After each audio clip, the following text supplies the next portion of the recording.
What's up, guys? Ben here, and this video is all about masculinity is a mindset. Now, the first point I have here is I think a lot of guys get this wrong. They think masculinity is this look tough, get muscles, smoke a cigar, but these are all things that are not honest signals of true masculinity. These are just things that you do. It's an action you take that could make you appear masculine. However, at a core fundamental level, it's very short-lived. You could smoke a cigar, you could wear a suit, you could grow a beard, you could wear a nice aftershave, but if you don't carry yourself like a man, if you don't become a man, you don't be a man and give off a masculine energy, which people will see when they spend more time with you, you're not gonna give off that masculine vibe. So there's doing things that masculine, but this is about the mindset. This is about being masculine. This is about actually embodying what it means to be masculine.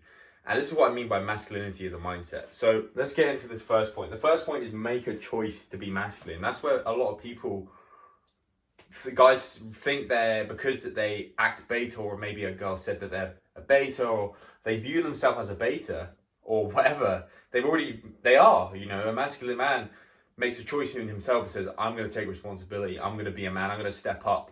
I'm going to do whatever. You just make a choice, and this comes from difficulty. A lot of men go through struggle, and it causes them to act more mature and masculine, and behave in a manner that's much more masculine, because they have to go through certain situations that kind of give them no choice. They kind of have to just one day wake up and go, right, I need to sort myself out. And in doing so, it is masculine to take that responsibility of your life and make a decision to be better and stop making excuses. So that's the first thing, is to choose to be masculine, to make that choice that I am masculine, like I can be a masculine man. And once you have that internal belief inside of you, then everything else follows. So the next point is to be in control of your emotions. Now,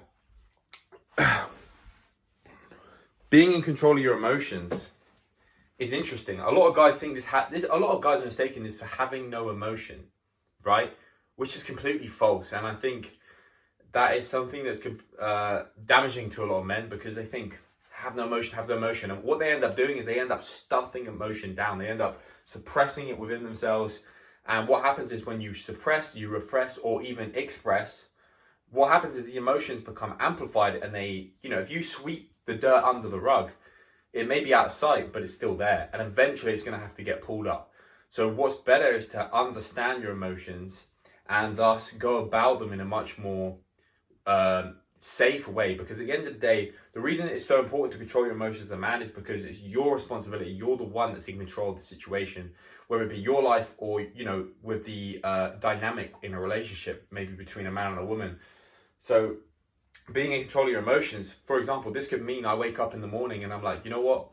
I don't want to get up and go to do this thing today. I don't want to get up and work on my business. I don't want to get up and go to the gym or eat healthy. But regardless of that, you understand long term that that's more important. But on top of that, what I'm also talking about in being in control of your emotion is being able to understand yourself and what causes you to act or feel a certain way. So for example, one example in myself, I've realized that if I get very dehydrated, I become very irritable, and things I can be disorientated, and I can lack energy.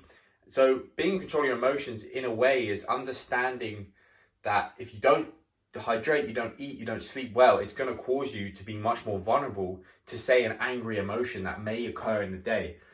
So what you need to do is always position yourself in a position of power. So get in tune with these things that, if it's I don't sleep, I get annoyed, or if I'm hungry, I can get agitated, and always make sure that you're aware of that. Understand that, okay, I might get agitated now because of this. Maybe I need to go eat something. It sounds silly, but it's true. And on top of that, being in control of your emotions, a woman will find it so attractive if you can have an emotion in your body.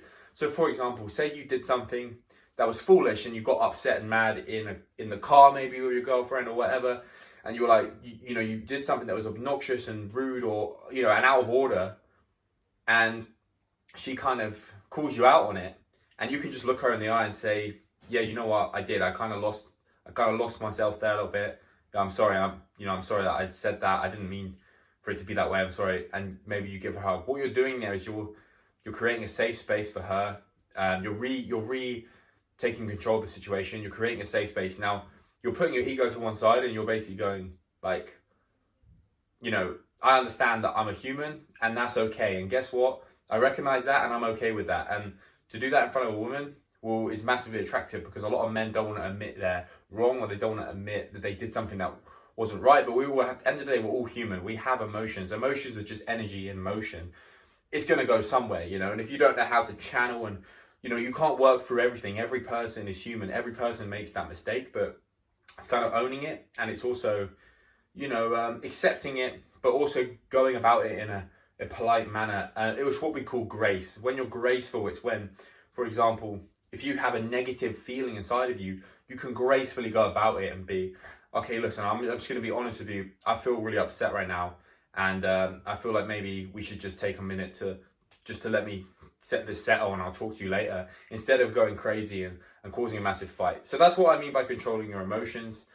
Being stoic, being calm, relaxed, grounded, creating a safe space, holding space, being cool within yourself, not having to jump around and be a dancing monkey to impress people and get validation and attention, but just being calm, yourself, relaxed, and feeling like, you don't need anything from anyone or anything. Yourself, yourself is like, you're full within yourself. Your cup is full. You don't need anything. And you give off that amazing aura.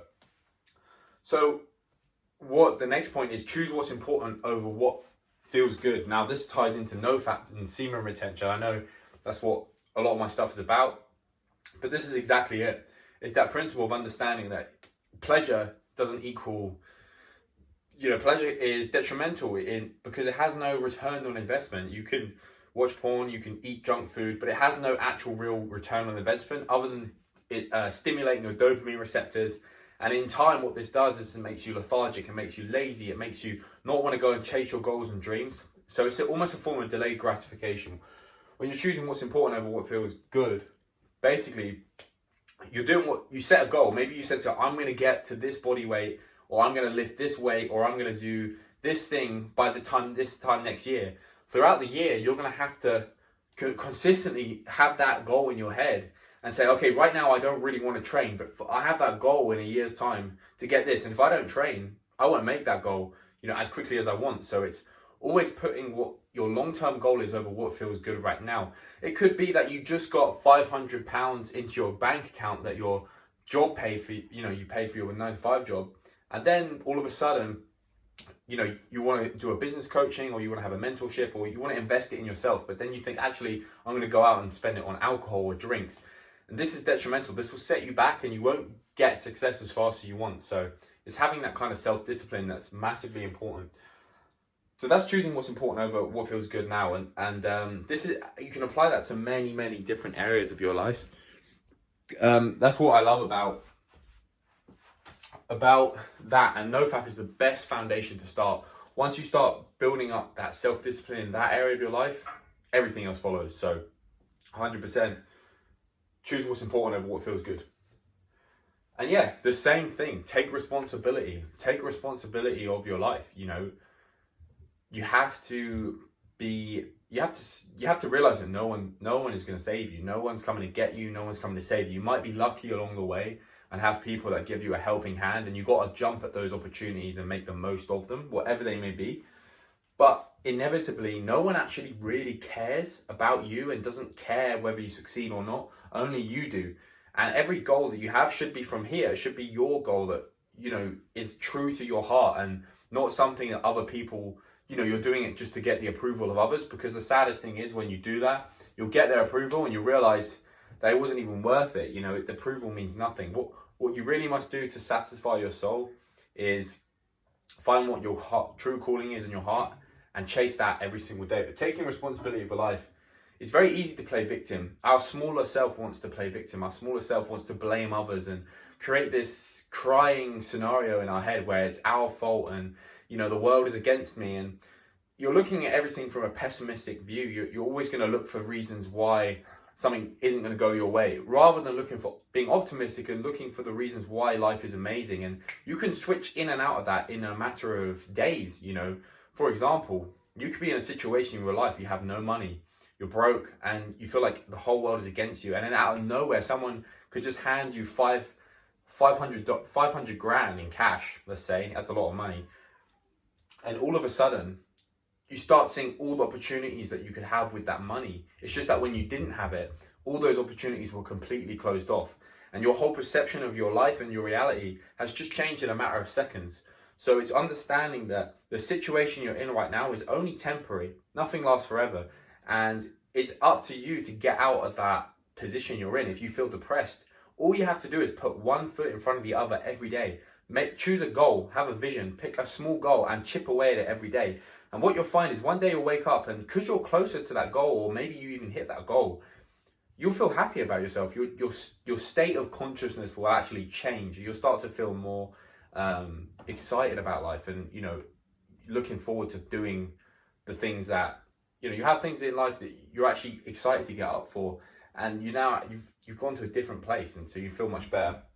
Which leads me to the last point, which is put in the work. It's simply just, as a masculine man, you have to understand that it's going to be tough. It's not easy being a man, and to be masculine is hard. That's why it's such a, nothing good comes easy. And to be masculine attracts feminine, and the feminine is an amazing thing. But in order for that to be a thing, you need that polarity. So as a man, it's your responsibility to get into your masculine as much as you can in a positive, in a real and authentic way. That will then allow a female to be in her feminine, but also putting in the work. It's working on these little things every single day and building up that edge, building up that momentum internally. It's actually a lot of momentum, masculinity. You need to cultivate a lot of internal things, such as your mentality and your maturity to kind of do that thing you need to do every day. Put in that work. Understand it takes time to build these things up in life, but truly, women find ambitious men are very attractive, and what's attractive about it is that fire inside of them, that belief in the words they say is, I'm going to do this, I'm going to achieve this, I'm going to make this thing happen. And a woman can feel when you really mean it, and when she watches you chip away at it every day, it's attractive, because that is masculinity, that chipping away at what you're trying to do, taking every opportunity and being laser focused in what your purpose and your mission is. You need to put in the work. This stuff doesn't happen overnight. The most successful people didn't just get it by chance. They had to grow their roots into the ground and go through struggle and go through so much things, so that when success came, they felt like they deserved it. Because a lot of people that get success for nothing, they lose it because they haven't built those roots. You need those roots into the ground. That is like, I've been working at this for years and years and years. I deserve the success. I deserve it. I've left no stone unturned. I've put all the work in. And that's the key to being a masculine man, is putting in the work. With the gym, I've been training for 3 years. I wouldn't even say I'm close to where I want to be in terms of my fitness and my strength, and my health. But I've put in a lot of work, and yes, there are definitely results there. So it's all the same principles, and that applies to health, wealth, relationships, business, fitness, everything, you name it. Putting in the work is what is the most important. Without that, masculinity is kind of useless. So with that said, guys, I really hope you enjoyed this video. If you want more like this, please drop a comment and let me know what you want me to talk about in the next one. Drop me a like and go ahead and follow me on Instagram. My DMs are open, and I'll see you in the next one. Thank you very much.